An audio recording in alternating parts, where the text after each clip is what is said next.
मेरा नाम एक्स मुस्लिम अब्दुल्ला है। यह चैनल किसी भी मुसलमान के प्रति नफरत फैलाने के लिए नहीं है। हम यहाँ केवल वही इस्लाम दिखाते हैं जिसकी व्याख्या कुरान और हदीस में की गई है। हम न तो कोई बात जोड़ते हैं और न ही कुछ छुपाते हैं। अगर किसी को हमारे कंटेंट से आपत्ति है तो पहले कुरान और हदीस को पढ़े, फिर हमसे सवाल करे। हेलो दोस्तों, जय हिंद, वंदे मातरम। तो भाई स्वागत है आपका अपने इंडियन एक्स मुस्लिम अब्दुल्ला चैनल पर। जैसे कि आप सभी को मालूम है, मेरा नाम है अब्दुल्ला और हमारा मकसद किसी भी मुसलमान के दिल को ठेस पहुंचाना या उसे तकलीफ देना बिल्कुल भी नहीं है। हमारा मकसद है कि आप कुरान, हदीस और इस्लाम को समझ कर पढ़ें। सुनने से ज़्यादा उसको समझने की और उसको पढ़ने की कोशिश करें, खुद से स्टडी करें। ये हमारा मकसद है। ठीक है भाइयों, अब आते हैं आज के टॉपिक पर। आज का हमारा टॉपिक है कि क्या इस्लाम किसी बेगुनाहों को मारने की इजाज़त देता है? क्या इस्लाम किसी मासूम पर जुल्म करने की इजाज़त देता है या नहीं देता है? ये आज का हमारा टॉपिक है।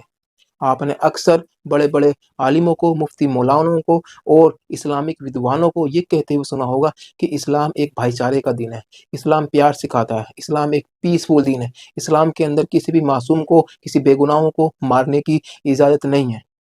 लेकिन इस चीज़ को साबित करने के लिए ये कुरान की ये सूरह मैदा सूरत नंबर 5 आयत नंबर 32 का इस्तेमाल करते हैं। और आपने अक्सर बड़े-बड़े आलिमों से ये सूरह मैदा सूरत नंबर 5 आयत नंबर 32 सुनी होगी। और ये कहते हैं कि इस आयत के अंदर लिखा हुआ है कि अगर कोई एक मासूम को मार डाले तो समझो उसने पूरी दुनिया को मार डाला। अगर कोई किसी एक मासूम की जान बचा ले तो समझ लीजिए कि उसने पूरी दुनिया की जान बचा दी।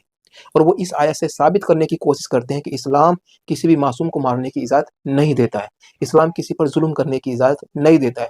इस आयत से वो ये साबित करने की कोशिश करते हैं। लेकिन भाइयों, मैं आपको बताना चाहूँगा कि ये हमेशा इस आयत को अधूरी कोट करते हैं। ये इस आयत को कभी भी पूरी कोट नहीं करते। ये इस आयत को क्यों पूरी कोट नहीं करते? आखिर क्या वजह है कि इसको पूरी कोट नहीं करते? मैं आपको बताना चाहूँगा, वो वजह ये है क्योंकि ये आयत मुसलमानों के लिए नाज़िल ही नहीं हुई। ये आयत बनी इज़राइल के लिए नाज़िल हुई है। आप खुद से इस आयत को पढ़ना, सूरह मैदा सूरत नंबर 5 आयत नंबर 32। ये आयत नाज़िल हुई है बनी इज़राइल के लिए, लेकिन ये फिट करते हैं मुसलमानों के लिए। ये इसी वजह से इस आयत को कभी भी पूरी कोट नहीं करते, क्योंकि अगर ये इस आयत को पूरी कोट करेंगे तो सबको पता चल जाएगा कि ये आयत मुसलमानों के लिए नाज़िल ही नहीं हुई है। इसी वजह से ये इस आयत को हमेशा अधूरी कोट करते हैं। ठीक है भाइयों, लेकिन हमें कुरान में कई ऐसी आयतें और ऐसी हदीसें हमें मिलती हैं इस्लाम के अंदर, जिससे हमें ऐसा एहसास होता है कि इस्लाम मासूमों को मारने की इजाज़त देता है, बेगुनाहों पर जुल्म करने की इजाज़त देता है। जिसमें से आपको एक हवाला, एक रेफ़रेंस मैं आपको देना चाहूँगा, आपको स्क्रीन पर दिख रहा होगा। ये सही बुखारी की हदीस नंबर 3012 नंबर की हदीस है। इसमें क्या लिखा हुआ है? इसमें लिखा हुआ है कि कुछ सहाबा नबी के पास आते हैं, यानी नबी के साथी कुछ नबी के पास आते हैं और कहते हैं, या रसूलल्लाह, जब रात के वक़्त हम कबीलों पर हमला करते हैं, तो हमारे हाथ से कुछ मासूम बच्चे और कुछ औरतें मारे जाते हैं।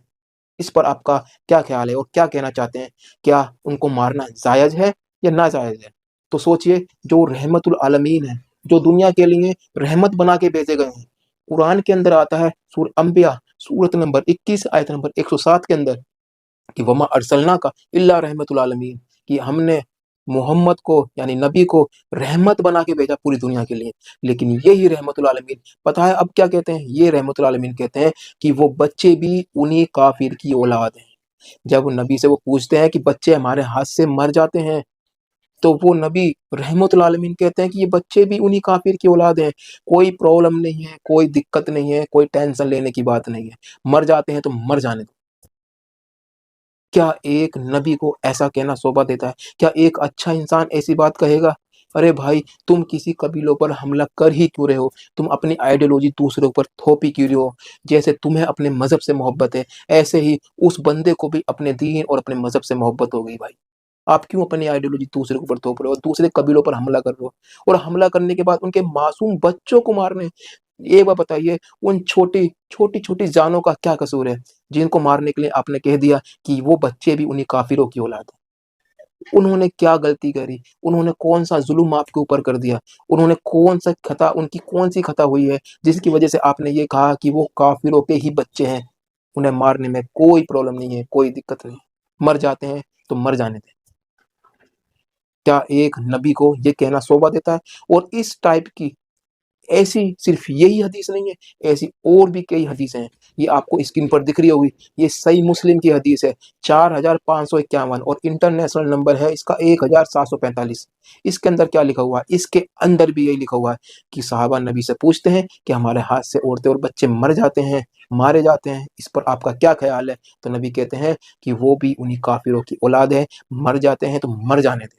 अभी एक ये हदीस है, देखो आपको स्क्रीन पर दिख रही होगी, ये सुनन इब्ने माजा की हदीस है 2839 नंबर की हदीस है। इसमें भी यही लिखा हुआ है, वो पूछते हैं कि बच्चे मर जाते हैं तो नबी कहते हैं मर जाने दें, वो भी उन्हीं की औलाद है। यार आप जरा सोच के देखिए, आप कहते हो कि इस्लाम में मासूमों को मारने की इजाजत नहीं है। यार वो बच्चे मासूम है, वो छोटी छोटी जान मासूम है, उन्होंने आपका कुछ नहीं बिगाड़ा, उन्होंने आपको कोई दुख नहीं दिया, कोई तकलीफ नहीं दिया। वो छोटे बच्चे किसी का क्या बिगाड़ेंगे यार? उन बच्चों को मारने के लिए आप कह रहे हो कि वो उन्हीं की औलाद है काफिर की। फिर आप कैसे कह सकते हैं कि इस्लाम मासूमों को मारने की इजाजत नहीं देता? क्या वो बच्चे मासूम नहीं थे? तो आपका ये दावा कि इस्लाम मासूमों को मारने की इजाजत नहीं देता, वो रद्द हो जाता है। क्यों? इन हदीसों से साबित होता है कि इस्लाम मासूमों को मारने की इजाजत देता है। नबी ने मासूमों को मारने की इजाजत दी, और नबी पूरी दुनिया के लिए जितने भी मुसलमान हैं रोल मॉडल है। सूरह अहज़ाब की आयत नंबर 21 कहती है कि नबी रोल मॉडल है। तो मेरे भाइयों, आप जरा सोच के देखिए कि जो मैंने आपसे बात कही है इसको चेक जरूर करें और सोचें कि क्या वाकई इस्लाम ये सिखाता है? अगर वाकई नबी ने उनको मारने की इजाजत दी और उन्होंने बच्चों को मारा, तो क्या आप कह सकते हैं कि नबी एक अच्छे इंसान है? तो भाइयों मुझे कमेंट में बताएं, जितने भी मुसलमान भाई मेरी इस वीडियो को देख रहे हैं, अगर उन्हें ऐसा लगता है कि नबी अच्छे इंसान है, ऐसा कहने के बावजूद भी, तो वो क्यों अच्छे इंसान है, ये मुझे कमेंट में बताएं। ठीक है भाइयों? और अगर वो अच्छे इंसान नहीं है, तो भाई कमेंट में बताएं कि वो अच्छे इंसान नहीं है। लेकिन मैं जानता हूँ आपकी नबी से इतनी मोहब्बत है कि आप पागल हो चुके हो नबी की मोहब्बत में। लेकिन मेरे भाइयों, आप एक इंसान हो, इंसानियत के नाते जरा सोच के देखो, आपकी भी औलाद है। तो ठीक है भाइयों, इतना ही आपसे कहना था, और मुझे आपको बताना था कि इस्लाम मासूमों को मारने की इजाज़त देता है, नबी ने मासूमों को मारने की इजाज़त दी थी। बस इतना ही कहना था। अब कमेंट में मुझे बताएं कि क्या मैंने गलत बोला है, सही बोला है। ठीक है भाइयों, जो भी मेरे देखने वाले हैं, अब मिलते हैं नेक्स्ट वीडियो में। अपना ख्याल रखें, अपना परिवार का ख्याल रखें, और जितना हो सके मिलजुल कर प्यार मोहब्बत से रखें, नफरत ना करें एक दूसरे से। इंसानियत को मज़हब से ऊपर रखें, सबसे पहले इंसानियत को ऊपर रखें। ठीक है भाइयों, मिलते हैं नेक्स्ट वीडियो में। जय हिंद, वंदे मातरम।